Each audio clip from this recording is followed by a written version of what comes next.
ఈ చలికాలంలో వర్షాకాలంలో జుట్టు బాగా ఊడిపోతుందా, చాలా హెయిర్ రఫ్గా అయిపోతుందా, అంటే చాలా ఫ్రీజీగా అవుతుందా? అయితే నేను ఎప్పుడు రెగ్యులర్గా యూజ్ చేస్తాను ఈ హెయిర్ ప్యాక్. నిజంగా చెప్తున్నా, హెయిర్కి మంచి ప్యాక్. ఈ పెరుగు, aloe vera gel and 1 spoon coconut oil, ఈ 3 మిక్స్ చేసుకొని పెట్టుకుంటే చాలా మంచి రిజల్ట్ వస్తుంది.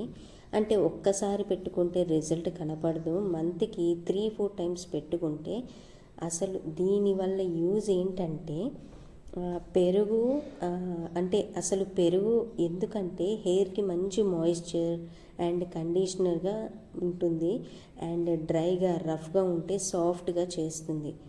అలోవెరా జెల్ ఎందుకు అంటే హైడ్రేషన్ ఇవ్వడంలో యూజ్ బాగా అవుతుంది. అంతేకాదు స్కాల్ప్కి చాలా కూలింగ్గా అండ్ సూదింగ్గా ఫీల్ అవుతాం మనం. అండ్ ఇలా అలోవెరా అయితే కట్ చేసాం కదా, సో అదైతే 10 మినిట్స్ అలా బౌల్లో అయితే ఉంచేసేయాలి. చూడండి అది ఎలా ఏ కలర్లో వచ్చేసిందో.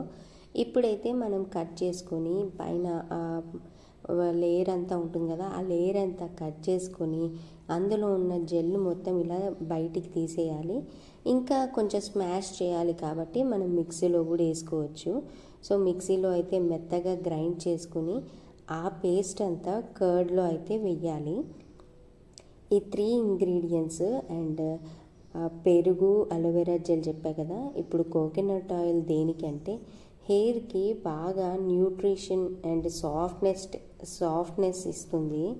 అందుకే కోకోనట్ ఆయిల్ యూజ్ చేస్తాను నేనైతే. మీరు కూడా ట్రై చేయండి, చాలా మంచి రిజల్ట్ వస్తుంది. ఈ 3 ఇంగ్రీడియంట్స్ కలిపి హెయిర్ ప్యాక్ పెట్టుకోండి, రిజల్ట్ మీకే తెలుస్తుంది.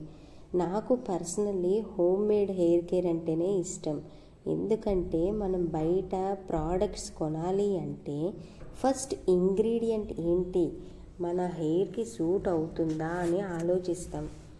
అందుకే ఇంట్లోనే ఈ 3 ఇంగ్రీడియంట్స్ ట్రై చేయండి. ఇప్పుడు దీన్ని హెయిర్కి హెయిర్ లెంత్కి ఎస్పెషల్గా డ్రైగా ఉన్న ఎండ్స్కి అప్లై చేయండి. అంటే బాగా చివర్లు ఉంటాయి కదా, అంటే స్ప్లిట్ ఎండ్స్ వస్తాయి కదా, అట్లా కూడా అసలు రాదు. ఇది బాగా ఎండ్స్కి అయితే బాగా అప్లై చేయండి. స్కాల్ప్ మీద ఎక్కువ పెట్టాల్సిన అవసరం లేదు. అప్లై చేసిన తర్వాత ఒక 20-30 మినిట్స్ వరకు ఉంచి తర్వాత మైల్డ్ షాంపూతో హెయిర్ వాష్ చేసుకుంటే మీకు చాలా మంచి రిజల్ట్ తెలుస్తుంది. వీక్లీ వన్స్ మళ్ళీ మరో వీడియోలో కలుద్దాం. బాయ్.